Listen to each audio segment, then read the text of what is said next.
And so you would agree that the use of force as an investigator is, or the higher levels of force as an investigator, is less likely than a patrol officer. You were a patrol officer from 1985 to approximately 1993 when you took the sergeant's exam and were promoted. Yes. And so it's fair to say that since 1993, so 27, 28 years, you've not been on patrol in the city of Minneapolis. Correct. Your assignments have been investigative in nature, correct? Yes. And generally speaking, an investigative role is more of a follow-up type role, right? Yes. So an incident occurs on the street, it gets assigned to a detective, and then your job is to investigate the circumstances of that incident, right? Yes.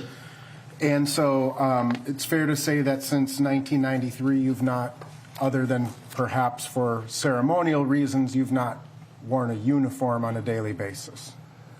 Well, I don't know if I would call it ceremonial. Well, I have to wear a uniform. You have to wear a uniform from time to time, but your daily role is as a plainclothed police officer, correct? Yes.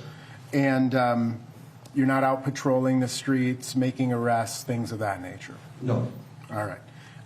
And it's fair to say then that your experience with the use of force of late has been primarily through training. Through what? Your training. Yes. All right.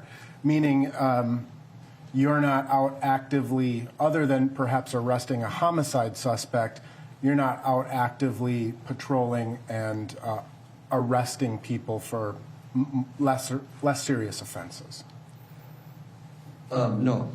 Right. And so you describe the use of force continuum as including mere presence being a type of the use of force, right? Yes. And so when you arrive on scene as a lieutenant in the homicide unit, that is a use of force, right?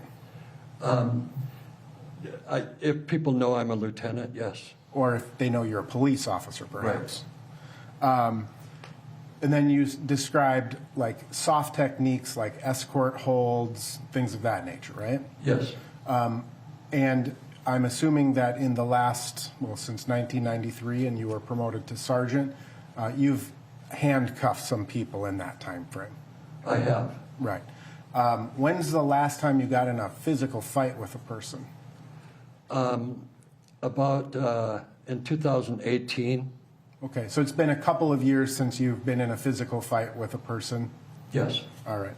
And so you would agree that the use of force as an investigator is, or the higher levels of force as an investigator, is less likely than a patrol officer?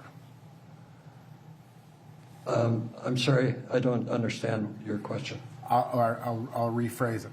The frequency with which you have to use higher levels of force as an investigator doesn't happen all that often, right? Correct. And so your experience generally as a use of force or involving the use of force is primarily in this annual what's called defensive tactics training, right? Yes. And the defensive tactics training is one of the requirements you need to use or to complete in order to maintain your license as a police officer, right? Yes. And you would agree that, or I'm presuming that since 1985 until the present day, tactics have changed as a police officer. Some tactics have changed, yes. Right. And it's fair to say that you are not a trainer in the Minneapolis Police Academy relevant to the use of force, correct? That's correct, yes. You do not teach other police officers defensive tactics? No, I don't.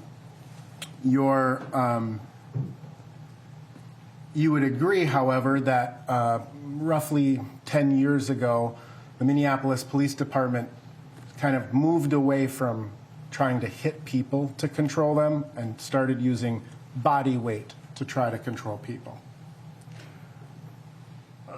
I don't think I would agree with that. Okay.